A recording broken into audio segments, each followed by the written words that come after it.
আজকে আমি একটা টোনার বানিয়ে আপনাদেরকে দেখাবো। কয়েকটা উপকরণ দিয়েই আপনারা বানিয়ে নিতে পারবেন।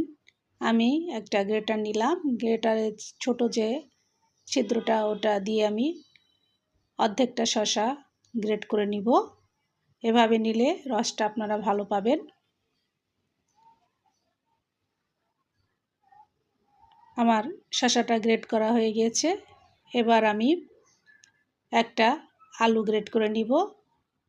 শসা যতটুকু নিয়েছি অতটুকু একটা আলু গ্রেট করে নিব।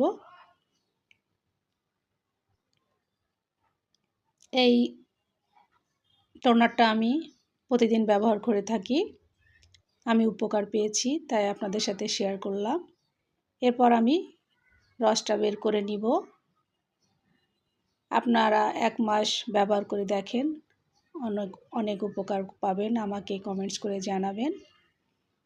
এরপর আমি গ্লিসারিন দিব।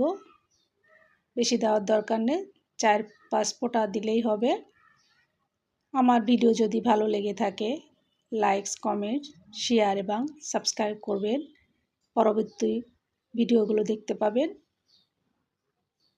এবার দিব আমি ভিটামিন ই ক্যাপসুল। এটা আপনারা ওষুধের দোকানে কিনতে পাবেন। সবাইকে অসংখ্য ধন্যবাদ। আমার ভিডিওগুলো আপনারা দেখেন, আমাকে সাপোর্ট করেন। আমার মেশানো হয়ে গিয়েছে।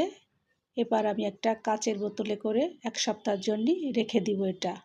আপনারা এটা 1 সপ্তাহ ব্যবহার করতে পারবেন।